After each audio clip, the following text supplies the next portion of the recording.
We built this pickleball court in Patchogue, New York.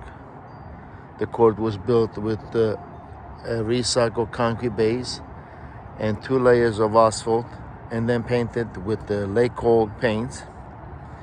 We utilized 3 different shades of blue, a light, medium, and a dark blue, and then striped the court with the white lines. We installed an all aluminum pickleball netting manufactured by Dominator, and we also built out of bounds perimeter netting.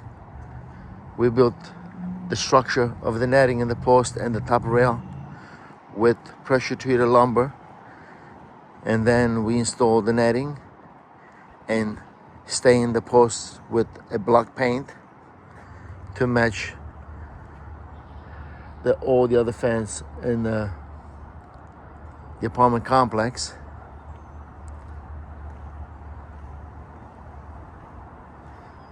This is the latest pickleball court built by Gappsi in Patchogue, New York.